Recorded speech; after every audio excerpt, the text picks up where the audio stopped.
Un cordial saludo, estimados developers. Vamos a dar inicio a nuestra sesión del día de hoy. Donde quieran que estén, reciban todos un caluroso saludo. Vamos a continuar con ya ahora sí los fundamentos. Ya hicimos una introducción a JavaScript. Proseguimos con una breve consideración a los fundamentos y las bases que se necesitarán para que cuando estemos construyendo ya las aplicaciones más robustas, más grandes, estas bases realmente imprescindibles tienen que reflejarse en esos diseños y en esos desarrollos.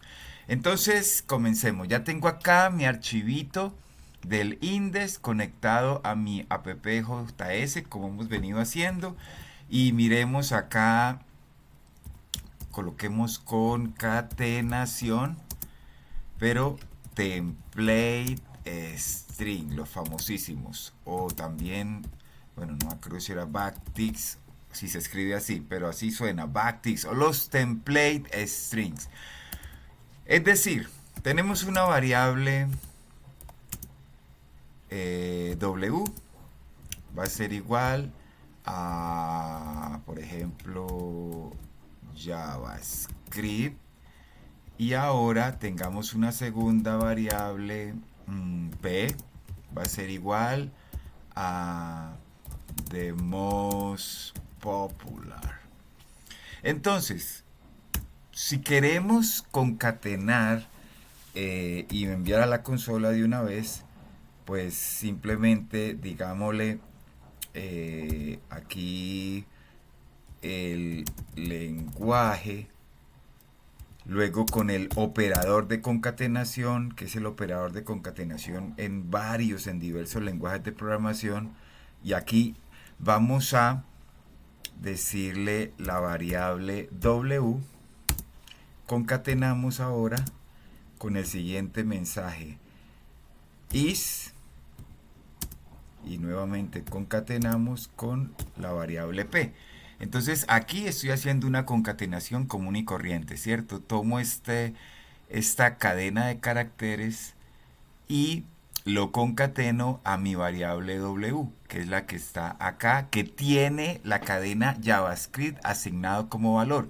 Luego concateno nuevamente este rótulo en vivo, en código duro, y luego le concateno el valor de mi variable p, que corresponde a is the most popular. Entonces se supone que si vamos a mi línea 8, yo voy a ver que el lenguaje JavaScript is the most popular, ¿cierto? Perfecto, yo aquí puedo añadir un espacio, añadir otro y añadir otro para que me quede bien. Listo, ahí está concatenado. Es más, ahora que de acuerdo, también podríamos decir w.concat y decirle p, ¿cierto?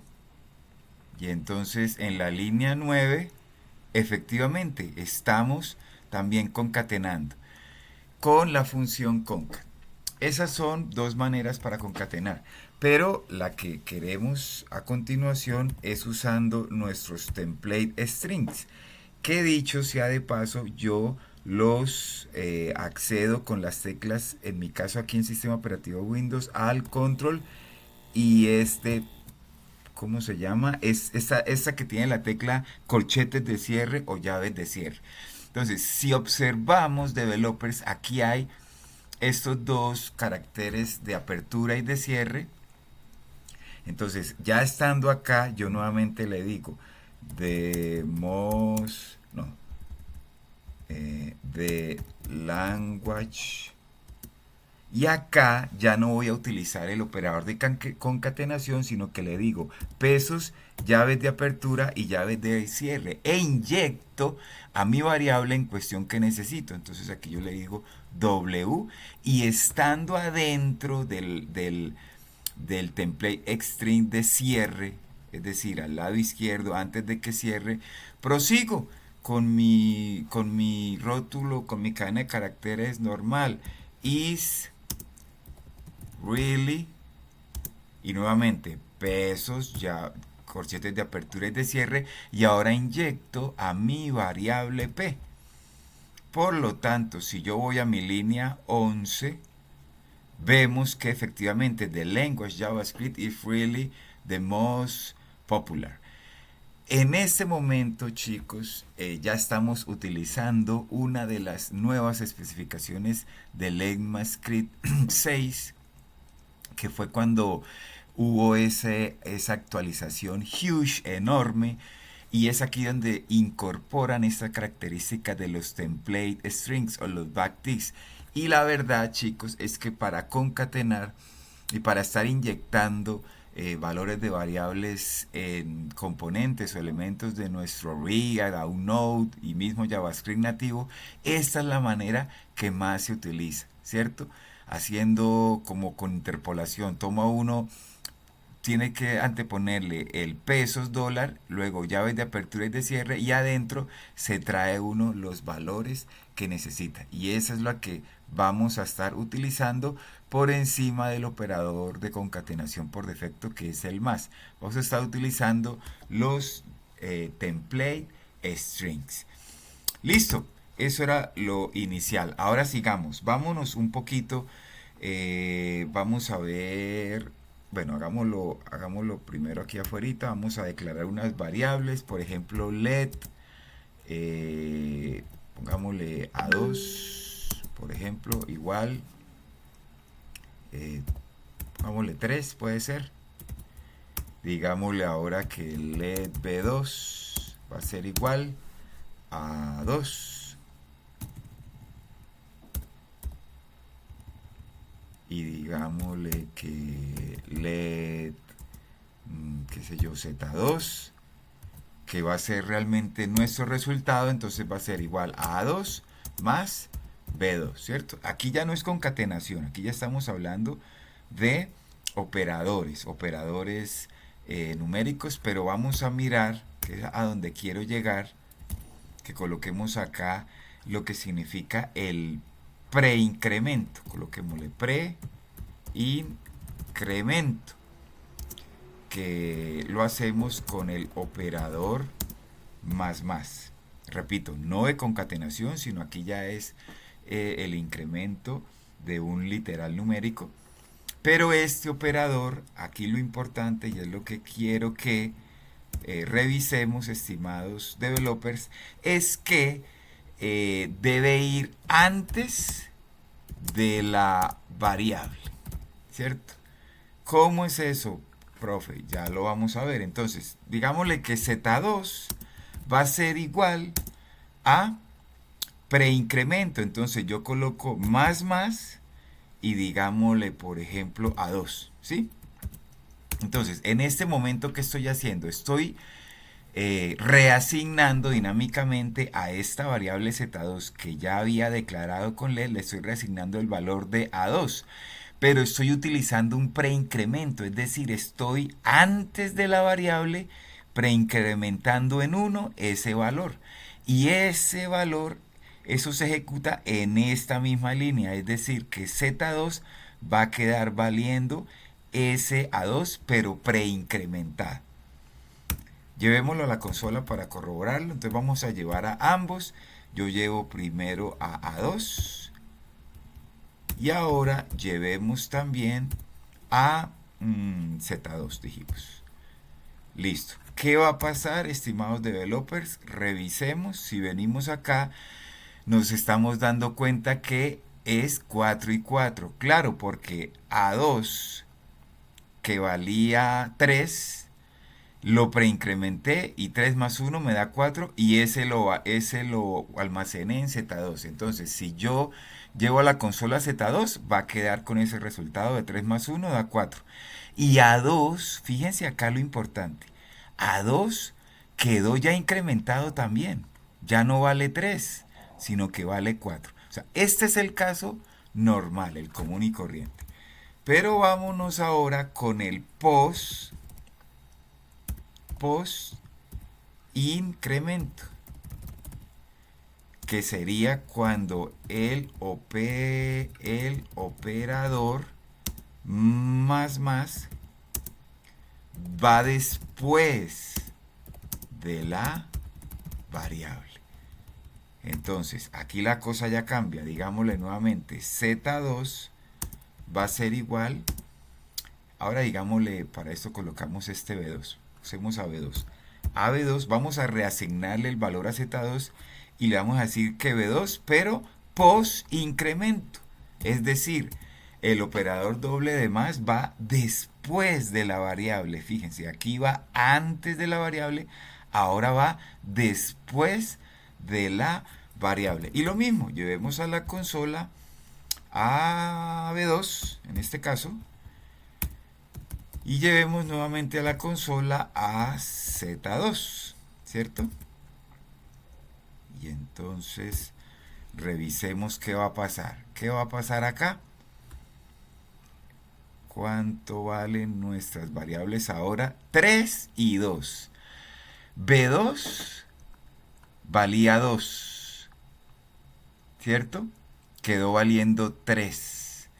Pero Z2, que había quedado valiendo 2, quedó valiendo 2. Exacto.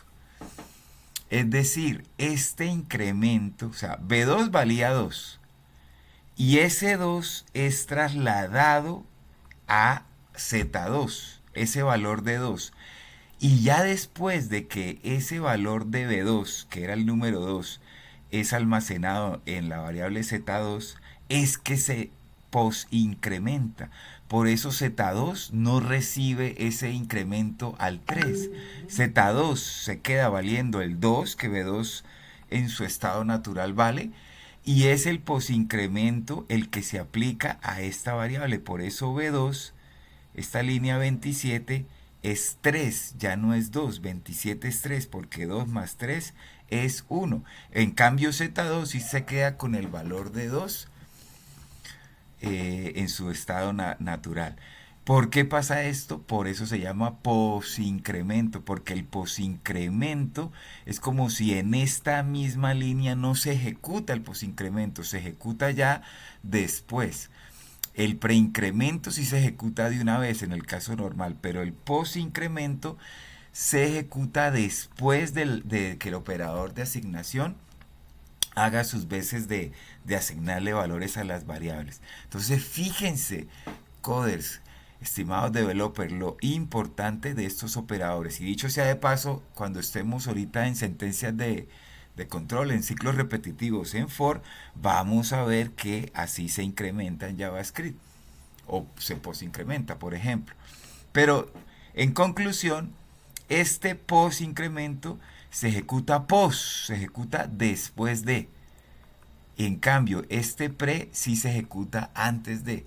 Por eso esta variable Z2 va cambiando de valor, dependiendo si era posincremento o preincremento. Vámonos ahora con el decremento. Entonces digámosle decremento. Y es cuando el operador menos menos va antes de la variable. O sea, como quien dice, común y corriente, ¿cierto? Entonces digámosle que está Z2 va a ser igual a, por ejemplo, menos menos a 2. Pero aquí fue un predecremento. Predecremento. Es más, llamémoslo acá. Predecremento. Entonces, nuevamente, llevemos a la consola a mi A2. Puede ser, sí, claro, porque es el que estoy. Y llevemos a la consola a nuevamente Z2. ¿Qué vamos a observar? Líneas 33 y 34 que tienen ambas el valor de 3. Es decir, A2 ya sabemos que vale 3. Bueno, ya A2 vale 3. Sí, míralo, acá lo tenemos, ¿cierto? Entonces, ese predecremento se ejecuta antes de. Entonces, sí quedan ambas variables afectadas, tanto la poseedora del predecremento como la que a través del operador de asignación va a recibir el valor. O sea, ese es el caso normal. Pero digámosle ahora post decremento. Entonces acá, nuevo, digámosle A2, no mentira, aquí es Z2, perdón, Z2 va a ser igual a B2, pero digámosle menos menos. Bueno, aquí le dije A2, dejémoslo en B2, aquí lo hubiera dejado, la anterior era con B, pero no pasa nada. Importante es la posición del post decremento. Entonces, ahora sí, mandemos a la consola a mi B2 común y corriente y mandemos a la consola a mi Z2.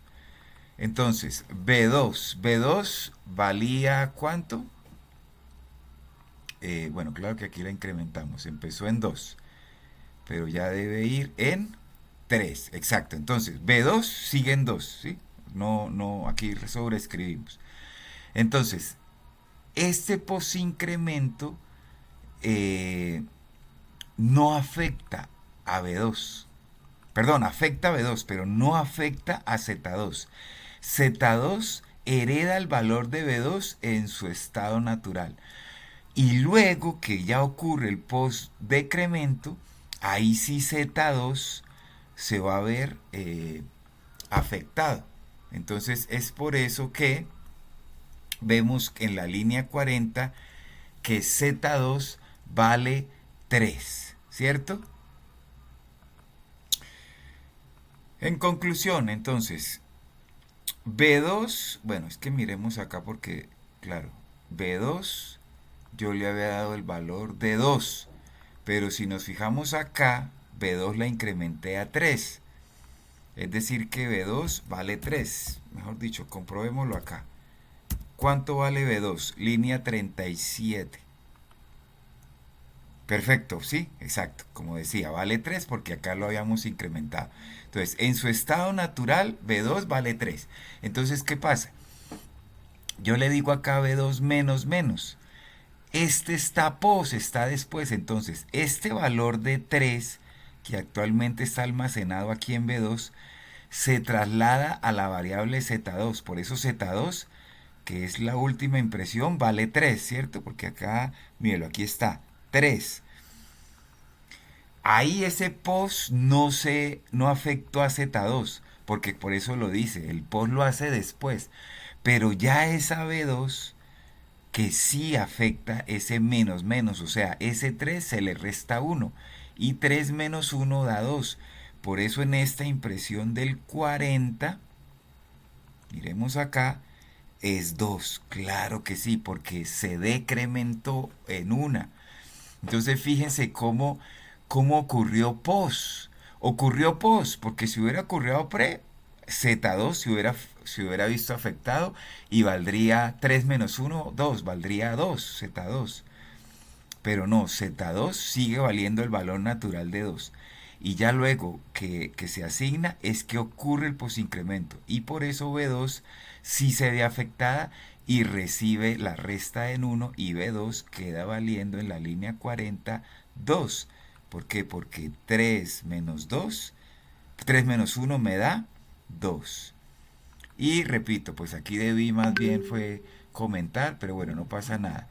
Porque estoy seguro que B2 vale 3 en su estado natural, porque aquí le había dado el valor 2, pero en este posincremento que le hicimos quedó valiendo 3. Y es por eso que aquí cuando la tomamos en su estado original en la línea 37, B2 dice acá que que vale 3. Listo, entonces ahí está, clarísimo chicos, eso es importante, saber los post-decrementos, pre-decrementos, post-incremento y pre-incremento. Listo, mis valientes, sigamos ahora entonces con precedencia o jerarquía o bueno, esas dos. Simplemente esto ya ustedes lo saben, un repasito rápido, ya lo dijimos. No sé, hagamos acá un LED A3. Ahora, sumémosle un numerito. Va a ser igual a 3. Un LED B3 va a ser igual a 2, pongámosle. Un LED C3 va a ser igual a 4, por ejemplo. Y un LED D3, por ejemplo, digámosle que va a ser igual a que a 1. Entonces, simplemente yo le digo LED, voy a asignar en Z3 el resultado de quién. Entonces, digámosle A3, por ejemplo, por B3 más C3 dividido en D3. ¿Cuánto sería el resultado de nuestra variable Z3? Entonces, se supone que el intérprete abordaría de esta expresión regular en su totalidad, ¿qué partes? ¿Primero esta multiplicación o primero esta división o la suma? Entonces, efectivamente, recordemos que el por y el divisor, el operador de división, tienen la misma jerarquía y esa misma jerarquía es superior a el operador de suma. Por lo tanto, el primero va a multiplicar a 3 por B3, o sea, 3 por 2, 6. Me opera esto. ¿Y seguiría luego con la suma? No, la suma no le sigue el turno porque tiene una precedencia o una jerarquía menor que la de la división. Por lo tanto, aquí luego va a proseguir el intérprete a considerar esta parte de la expresión y va a decir C3, que es 4, dividido en D3, que es 1, 4 dividido en 1, me da 4. Entonces aquí tengo a 6, dijimos sí, 6, y aquí a 4. Y ahora sí el intérprete le da el turno al operador que tenía una jerarquía inferior a la multiplicación y a la división. Y entonces 6 más 4 me debería dar 10 en la línea 52. Y efectivamente, esa es mi línea 10. Entonces era simplemente eso, chicos, recordar. Si llegado al caso aquí fuera más y aquí fuera por, y aprendimos que el concatenador de cualquier manera tiene una inclinación a empezar de izquierda a derecha, o sea, él empieza de izquierda a derecha, ¿no? Entonces uno diría, bueno, entonces primero suma A3 más B3, no. De nuevo, este operador lo ignora porque no tiene la jerarquía superior a la multiplicación y la división. Empieza multiplicando B por 3, el resultado lo divide en D3 y ya al final el valor de A3, que es 3, le suma ese resultado de esta porción de la expresión regular en su totalidad. Y eso básicamente es la precedencia, perdón, no es más. Entonces no leemos a ese más, sigamos acá. Vámonos con los operadores de asignación, rápidamente. Asignación en JavaScript. Entonces digamos nuevamente que tenemos una variable A3, ahora digámosle A4 va a ser igual a 1, por ejemplo. Y entonces yo le digo que A4 va a ser igual a 4 más 1, ¿cierto? Esto sería lo corriente, lo habitual, lo frecuente, lo normal. Que si yo le quiero incrementar el valor a 4, simplemente le digo, ok, reasignación dinámica, A4 ahora va a ser igual a lo que estaba en A4, que era 1, y ahora más 1, pues me va a dar 2. Si yo llevo a la consola a A4, pues me va a decir que 2, ¿cierto? Efectivamente, ahí está el 2. Pero esa es la manera, pues, sin abreviatura, sin shortcut. Y realmente lo que más hace JavaScript, nosotros a hacer una suma utilizando el shortcut o la abreviatura en los operadores de asignación, lo que hacemos es decirle que A4 va a ser igual, pero le decimos es menos igual y por ejemplo 3, ¿cierto? Y entonces tenemos acá que A4 vale 1 y 1 más 3 me da 4.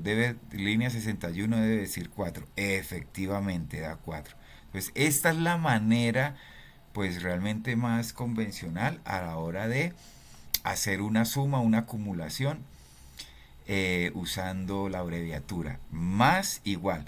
O sea que ¿cómo sería la resta? En caso de que, bueno, pongámosle acá que A1 es 3 y hagamos acá una resta. Entonces le diríamos que A4 va a ser igual a menos igual. Y por ejemplo, otro 3. Ay, ya, perdón, ya la había puesto, ¿cierto? A menos igual, ¿cierto? Es lo mismo que si dijera A4 es igual a A4 menos 3. Esto es equivalente a decir A4 es igual a lo que estaba en A4 menos 3. Pero la manera resumida de hacerlo y la más usada es decirle así. Y entonces en la línea 61 tenemos a 0. Claro, porque 3 menos 3 me da 0. Entonces, chicos, allá de tarea ustedes van a hacer los siguientes de asignación. Por ejemplo, para la multiplicación sería por igual. Para la división sería división igual. Para la división modular que vimos por ahí, recordemos que la división modular es el residuo, ¿no? Voy a poner acá residuo. Es decir, la división, acordémonos, hay un dividendo, hay un divisor, hay un, uy, se me olvidó, ¿cómo es? Un cociente y lo que sobra es el residuo. Entonces, cuando yo le digo esta porcentaje entre dos operandos, estoy preguntando por el residuo. Eso es la división modular. Muy, muy importante para cuando uno quiere hallar si un número es par o impar o múltiplo y esas cosas. Y potenciación es el por. Entonces le decimos por igual, ¿cierto?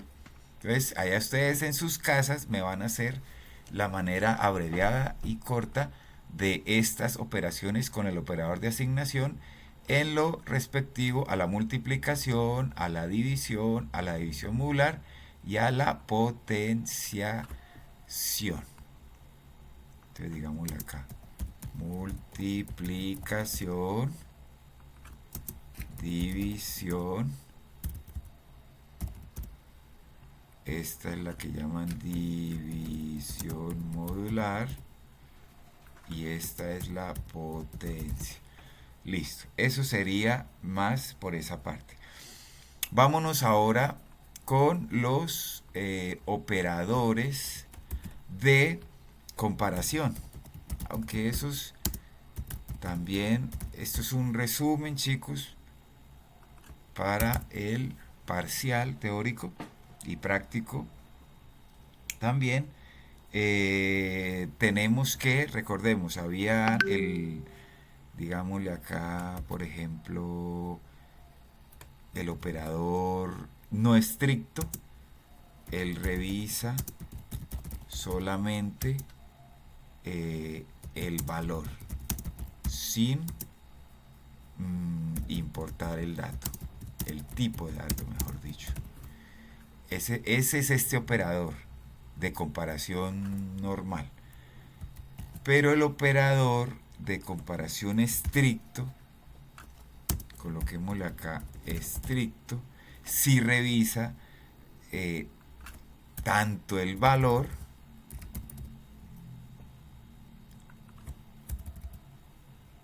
como el tipo de dato. Esa es como la gran diferencia, ¿cierto? Y pues ya habíamos hecho un ejercicio ahí. Bueno, hagamos otro rápidamente. A5 va a ser igual, digamos que a 3. Y digámosle que B5 va a ser igual a 2. ¿Sí? No, a 2 no. Digámosle a 3, pero entre comillas dobles de apertura y de cierre. Entonces, si yo le digo que... bueno, sí, acostumbrémonos a iniciar las variables mejor. Digámosle, por ejemplo, z5 va a ser igual a 0, por decir. Entonces, ahora yo ya le digo que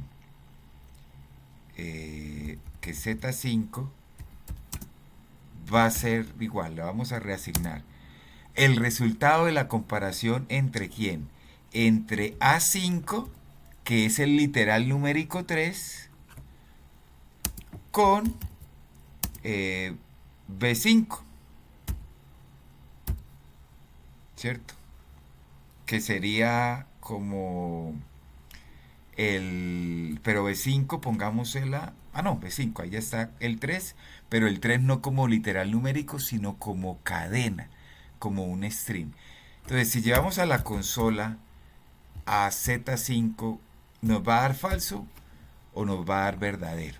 Utilizando el operador no estricto. Entonces, en la línea 88 venimos y nos dice que verdadero. Claro, porque él no está, el operador de comparación no estricto, solo mira valores, pero no mira tipos de datos. Pero si simplemente le agrego acá, bueno, dejemos este así y concatenémoslo mejor. Y digámosle aquí operador estricto. ¿Qué me va a salir en la línea 90? Falso, ¿cierto? ¿Por qué? Porque este operador de comparación estricto, no solamente tiene en cuenta el valor, que era 3, sino el tipo de dato. Y este es un number y este es un string. Son dos tipos de datos diferentes. Por lo tanto, esa comparación me va a dar como resultado falso. Y pues ya lo habíamos revisado. Eso era operadores de comparación. Pero pongámosle acá igual a. Miremos ahora diferente a. ¿Cómo sería? Entonces es parecido, ¿cierto? Le decimos let a6 va a ser igual a 3. Let B6 va a ser igual a 2 y pongámosle un let C6 va a ser igual a 3, pero entre corchetes de apertura, entre comillas dobles de apertura y de cierre. ¿Qué pasa si yo le digo que C6, por ejemplo, digámosle let C6 va a ser igual a la comparación entre A6, pero la pregunta ahora es si es diferente a. Si A6 es diferente a C6, ¿qué me va a aparecer en la consola en el valor de C6, chicos? Estoy comparando a el literal numérico 3 con la cadena con el string o el número, el string 3. Pero ya no estoy preguntando si son iguales, ahora estoy preguntando, ¿son diferentes? ¿Es diferente número literal 3 a cadena 6? ¿Qué me va a decir? Falso. ¿Por qué? Porque lo mismo, él no está teniendo en cuenta los tipos de datos. Pero si yo voy a concatenar acá, no, mejor comentemos esta. Si ahora yo le digo es el operador diferente a, pero el estricto, ¿cómo sería el estricto? Yo le doy otro igual. Y este es el operador diferente a estricto. ¿Qué me va a aparecer en la consola? True, exacto, porque ahí sí él tiene en cuenta valores, pero también tipos de datos. Y dice, no señor, o sea, es verdad, ellos son diferentes, porque el 3 era un número y el 3 entre comillas dobles de apertura y de cierre es una cadena. Entonces verdaderamente 3 almacenado en la variable A6 es diferente a la cadena 3 almacenada en la variable 6. Con el operador estricto sí me dice que es diferente, por eso Z6 me sale que sí es diferente, que es true. En cambio en este me salía falso, porque al decir que no eran diferentes a, era como si fueran iguales. Y el operador de diferente a no estricto no le importa el número 3 y la cadena. Para él eran iguales. Excelente, coders. Mis estimados developers. Ahora vámonos con otro temita fundamental básico que es convertir tipos de datos. O sea, parseo. Entonces, ¿qué me dirían ustedes, mis estimados developers, si yo le digo, por ejemplo, no sé, numeración? Numeración va a ser igual a la cadena 200. Entonces, yo le digo let convertido, por ejemplo, va a ser igual a mi numeración, que ya la tengo acá, pero esto es una cadena, ¿cierto? Y yo lo necesito como número. Pues fácil, ¿qué le digo? Apelo o me apalanco en mi función de parseo de entero, parseIn. Entonces yo le digo, parséme esa cadena y llevemos ahora a convertido. Y acá de paso, antes de llevemos también en su estado original, que era numeración. Entonces fíjese cómo numeración era una cadena, pero que ahora ha sido convertida en un entero. Si venimos acá, mírenlo, es más, ahí están los colores. ¿Sí ven, chicos? Este 200, ese color blanquito, son las cadenas. En cambio, este moradito, sí es un número. Y para estar más seguros, digámosle acá, por ejemplo, type of. Y acá, type of. ¿Qué me va a decir? String y not a number no aplica. Ah, sí, sí, porque él está haciendo apenas la conversión. Ay, perdón, acá sí. Y no alcanza. O sea, no mezclemos ambas funcionalidades en uno. Pero simplemente decir que es que era acá, chicos, era acá, perdónenme. Type of. Ahora sí, en la línea 111 me va a decir number. Entonces, numeración era la cadena 200, por eso un string, pero lo parsea entero. Y ahora el type of que me aparece y le asigné ese valor fue a, ¿cómo la llamé? A convertido, ahora sí me aparece number. Ese es como la conversión. Hay más parses, pero bueno, simplemente para mostrarles lo más básico. ¿Qué más seguimos ahora? Ah, bueno, algo que me estaban preguntando, ¿qué días? Y cierto, me acuerdo. Dejemos claro eso. Comparando a null con undefined. Entonces, digamos que, por ejemplo, no sé, una variable marca. Y la dejo simplemente declarada, no le asigno ningún valor. Entonces la llevo a mi consola a marca. ¿Qué me va a decir? Que marca es undefined. Y ahora digámosle, a ver, otras marcas, por ejemplo, marcas. Pero es así, yo le asigno el valor de null. Llevemos ahora a la consola a marcas. Y entonces me va a decir que null, ¿cierto?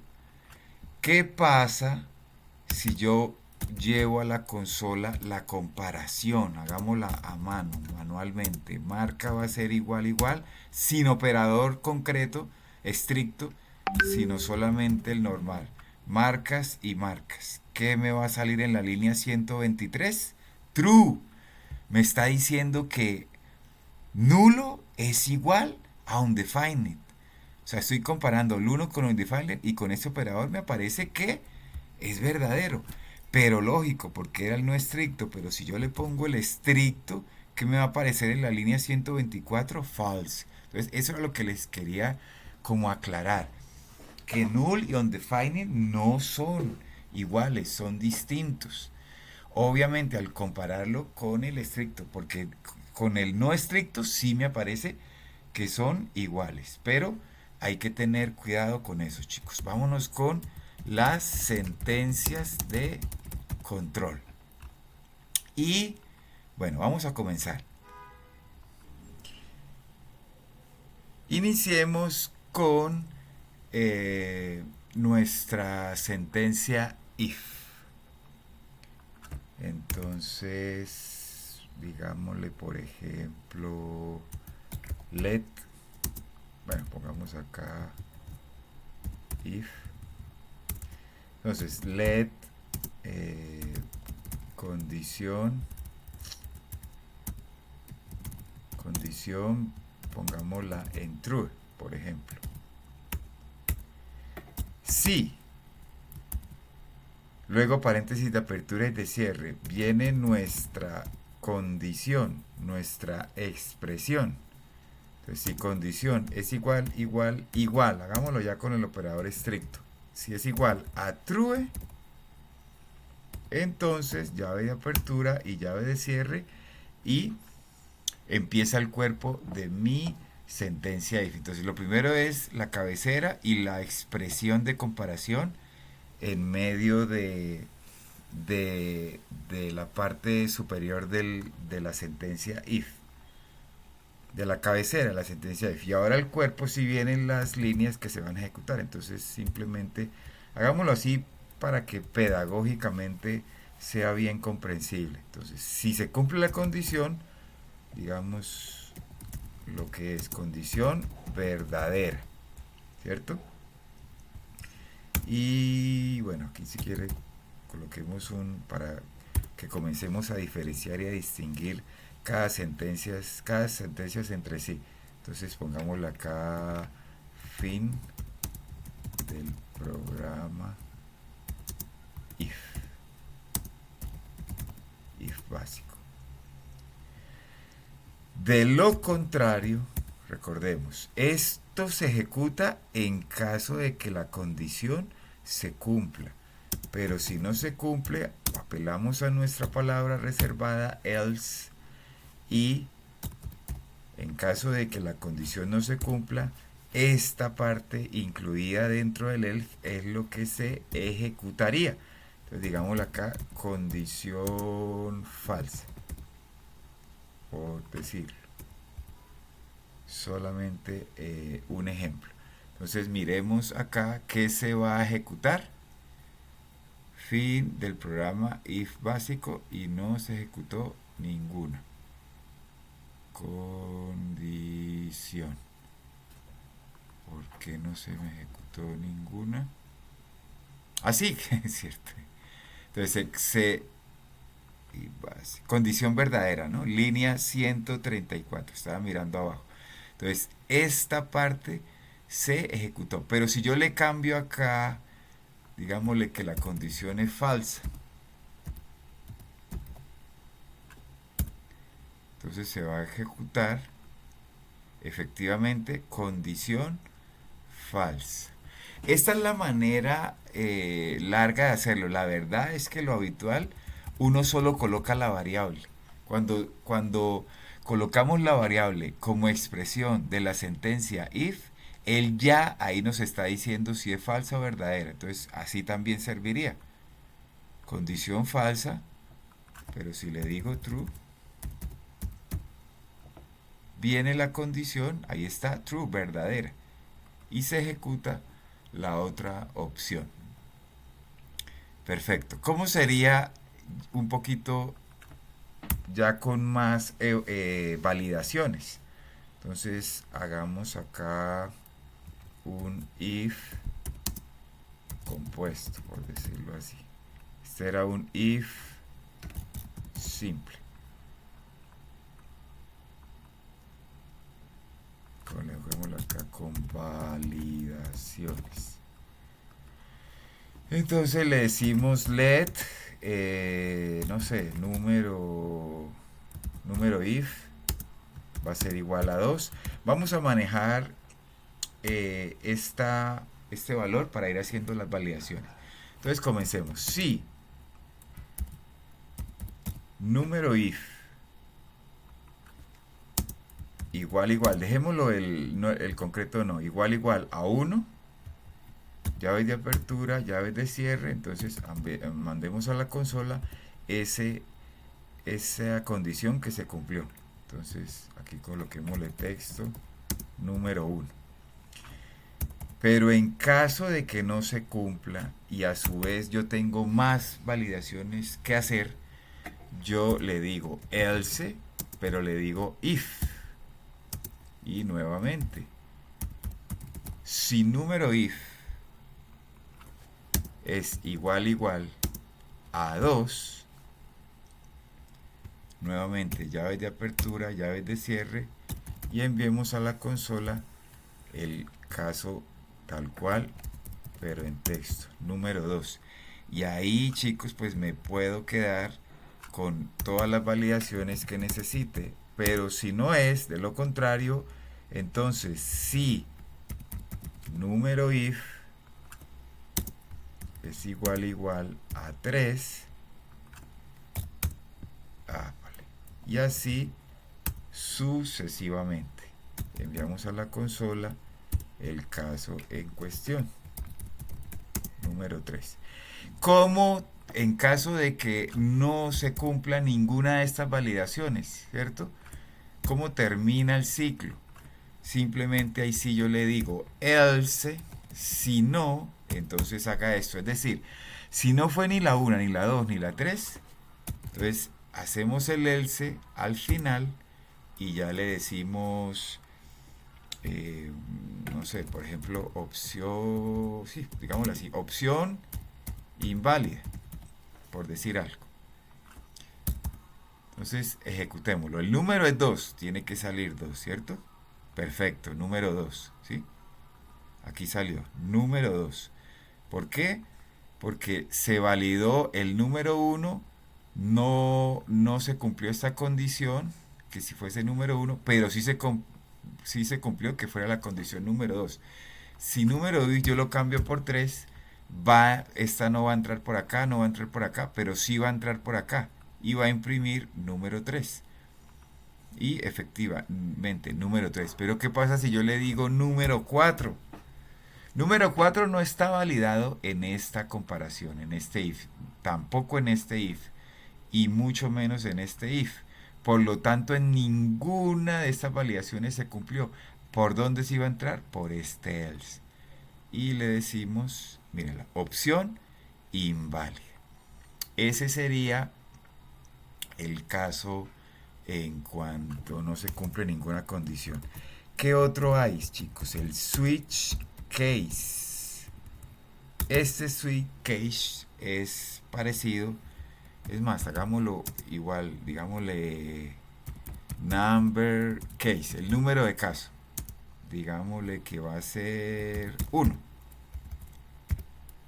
Y el texto. También inicialicemos aquí el texto. Entonces, number text. Digámosle, pongámosle el del valor desconocido. Bueno, igual eso va a ir tomando el valor de un caso. Entonces, ¿cómo funciona el switch case? Primero que todo viene la variable, la palabra reservada tal cual, switch. Entonces tenemos a nuestro switch, paréntesis de apertura, paréntesis de cierre, y llaves de apertura y llaves de cierre. Dentro del switch, entre los paréntesis de apertura y de cierre de la función como tal switch, debe ir ahora sí la comparación. Entonces ya sabemos que colocando solo la variable yo ya estoy haciendo mi comparación. Entonces aquí estoy diciendo en otras palabras, si el número de caso es el 1, entonces empezamos a enumerar los casos. Empecemos por el caso 1. Si fue el 1, entonces yo le coloco 2 puntos, caso 1. Si fue el número 1, si el caso fue el número 1, haga entonces esta variable number text. Vamos ahora sí a colocarle otro valor equivalente al caso en cuestión. Entonces yo le digo que si fue el número 1, imprima el texto número 1, el texto respectivo. Luego, en caso de que haya sido el número 2, pues efectivamente number text va a ser igual al caso en cuestión, que es número 2. Bueno, pero mira, aquí me está faltando algo. ¿Por qué? Porque yo necesito que si cumplió el caso, se salga, rompa la secuencia, rompa el ciclo switch. ¿Y cómo hago eso, chicos? Colocándole aquí el famoso break. Úpale, break. Repeat after me, break. Break the window, rompió la ventana. Entonces con el break, si llegase a ser el caso 1 el que se cumplió, hace esta parte y se sale del ciclo para que no sigan preguntando por el resto de casos, porque si no rompe el ciclo, la secuencia, pues él va a seguir preguntando por los casos y pues qué gracia el case, porque de manera se tiene que cumplir un solo caso. Entonces acá también, digámosle break. Digamos un caso 3. Si fue caso 3, entonces number text va a ser igual a número 3 y rompamos el ciclo con el break. Pues acá le decimos break y rompió el caso. Ahora, ¿cómo hacemos este caso, no? El else. En caso de que no se cumpla ninguna de las opciones anteriores, ¿cómo entonces cumple alguna opción? Entonces aquí ya no es el else en el switch case, sino que le digo default. Y entonces le digo number text, no sé, opción desconocida. ¿Y cómo vemos en la consola?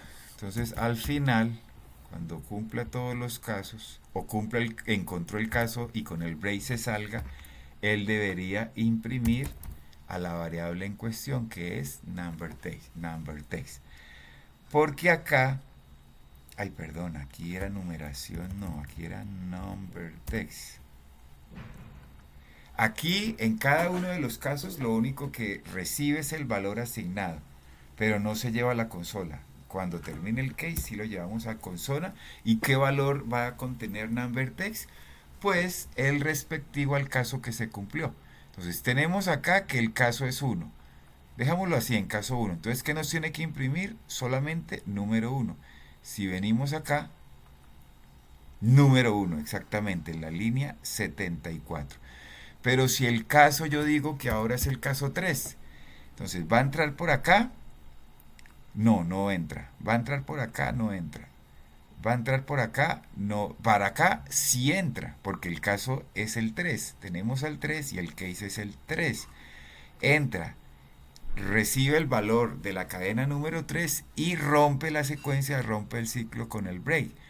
Para que de tal manera que cuando se salga del switch completico de acá, me imprima lo que está en la consola, que a este punto es número 3. Si venimos a la consola, y efectivamente aquí está el número 3. ¿Y qué pasa si yo le digo opción 4? Ningún case me está validando o me está cubriendo ese caso número 4. Entonces me va a entrar por el caso default. Aquí sí no es necesario decirle break porque aquí él ya por el medio default, de manera implícita, se sale. Entonces acá, mírenlo, opción desconocida. Entonces está cumpliendo a mi perfección en mis sentencias de control mi if simple, mi if complejo, mi if compuesto. No es anidado, el anidado ya lo miramos, pero aquí sí el switch case. Perfecto, y sigamos con los ciclos. Pues empecemos con el while. Ciclo while. Bueno, digámosle let contador va a ser igual a 0. Por ejemplo, un while, palabra reservada while, y dentro de los paréntesis de apertura y de cierre, la comparación a través de la cual el ciclo while se va a referenciar para su número de iteraciones o su constantes iteraciones. Entonces, ¿cuál sería la condición que se tiene que cumplir para que haga más iteraciones? Que mientras contador, por ejemplo, esto es un ejemplo, mientras contador sea menor que 3. Si contador es menor que 3, entonces entre al ciclo. Y simplemente, para manera pedagógica, imprimamos a contador. Sin embargo, contador vale 0. Hay que inicializar a contador fuera del ciclo repetitivo, pero tenemos que encontrar la manera de que contador se incremente el valor para que luego esta comparación contador vaya conteniendo números distintos que se acerquen al 3, aunque igualen o aunque lo superen. Por lo tanto, yo tengo que decirle acá contador y hago un post increment más. Aquí ya estamos aplicando nuestro post increment. Y listo. Digámosle acá, mandemos a la consola y le decimos, por ejemplo, fin del ciclo while. Entonces, ¿qué está ocurriendo acá? Contador recibe el valor de 0. Entra el ciclo, pregunta, ¿0 es menor que 3?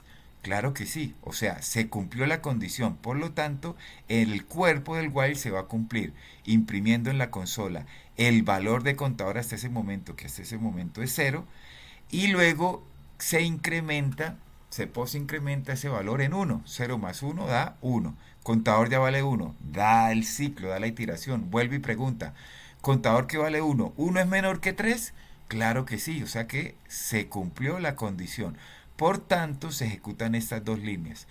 Contador, que ya vale 1, se imprime y contador se hace un post increment en 1.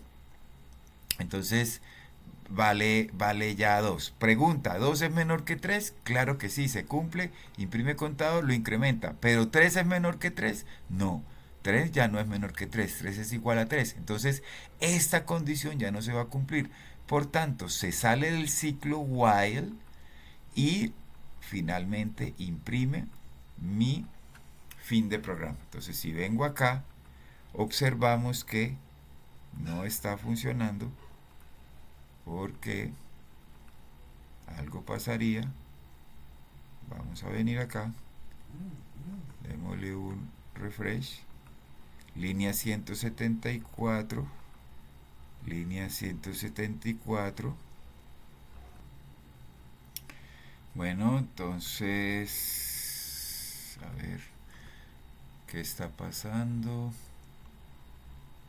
Volvamos a lanzar nuestro servidor y volvamos a inspeccionar la consola a ver si es que es correcto. Míralo, aquí está. Entonces no estaba pasando nada, simplemente que a veces él como que se atasca. Imprime el 0, imprime el 1, imprime el 2 y fin del ciclo while. Entonces está funcionando nuestro código. No tenía nada, estaba bien, pero se había atascado el intérprete. Listo, nuestro while. Miremos ahora, por ejemplo, el do while. ¿Cómo funciona este ciclo? digámosle LED, pero contador 2 va a ser igual a 0. Y ahora le decimos es do, llaves de apertura y llaves de cierre. Entonces, do es haga, ¿no? En español, do del verbo hacer. ¿Qué está diciendo ahí? Haga. Entonces, ¿qué hacemos? Enviemos a la consola, por ejemplo, el valor de contador, pero el 2, que en este momento vale 0, y hacemos nuestro post increment de contador 2, más, punto, punto, y listo. Pero si se dan cuenta, aquí nos aparece un error, ¿cierto? ¿Y qué nos dice? Expresión expected. Está esperando, claro, ¿a quién? A la palabra reservada a la llave while. Aquí es donde viene la condición. Entonces, ¿qué es lo que estamos diciendo acá? Haga mientras. ¿Mientras qué? Mientras contador 2 es menor a 3, haga. Y acá podemos imprimir nuestro mensaje fin del ciclo do while. ¿Cuál es la diferencia entonces de do while y while? Que do while por lo menos una vez va a ejecutar estas dos líneas. Cúmplase o no se cumpla esta condición, con do while garantizamos que por lo menos una vez estas dos líneas en el cuerpo del do se van a ejecutar. Estas dos líneas se ejecutan sí o sí, independientemente que se cumpla esa condición. En cambio, el while tiene que cumplirse esta condición para que se ejecuten estas dos líneas inmersas en sí. Si esta condición nunca se cumple, estas dos líneas jamás se van a ejecutar. En cambio, con el while, esa es la ventaja que tiene el do while. La ventaja que el do while tiene es que por lo menos una sola vez se va a ejecutar las líneas que estén en el do. Y ya si se cumple la condición, pues la iteración se da, el ciclo se da y se siguen cumpliendo mientras se cumplan estas condiciones. Pero el punto del do while es que cúmplase o no se cumpla por lo menos la primera vez esas condiciones, estas dos líneas se van a ejecutar sí o sí. Entonces, si venimos acá, bueno, aquí con el ciclo se está atascando, pero entonces simplemente volvámoslo a lanzar y volvamos a inspeccionar, y en la consola, ahí está, en mi consola, fin del do while, lo mismo, 0, 1, 2, 0, 1, 2. Pero en caso de que no se hubiese cumplido al menos la condición de entrada una primera vez, por lo menos se ejecutaba esas dos líneas inmersas en el do. Y para finalizar, hagámosle al for. Entonces el for, como su nombre lo indica, empieza con la palabra reservada for, paréntesis de apertura y de cierre, y aquí tenemos dos argumentos. El primer, tres argumentos realmente, separados por dos puntos y comas. El primero es dónde inicia, entonces digámosle acá, por ejemplo, dot contador 3 va a ser igual a 0. Ese es el primer argumento, darle desde donde inicia el ciclo. Luego le decimos la condición que se tiene que cumplir mientras siga haciendo los ciclos. Entonces le decimos que contador 3 va a ser menor de 3. Mientras eso se cumpla, van a seguir las iteraciones. Y el paso a paso. Entonces contador 3 y hacemos el post increment. Ese sería la cabecera del ciclo for. Y vámonos con el cuerpo. Delimitadas entre las llaves de apertura y de cierre, simplemente pues llevamos a la consola a contador 3 y listo, eso es todo. Para finalizar, fuera del ciclo ya podemos decirle acá fin del ciclo for. Entonces, listo, eso es todo. Repito, son 3 argumentos que tiene esta función del ciclo repetitivo for.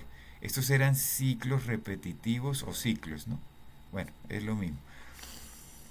Primero, desde dónde inicia el contador, luego la condición que tiene que cumplir para que entre al ciclo for y ejecute estas líneas, y el paso a paso en que se va a ir incrementando esta variable inicial. Y en este caso simplemente imprimimos esa variable inicial. Entonces muestra a ver si ya... Ah, bueno, aquí sí. Fin del ciclo for 0, 1, 2. Y listo.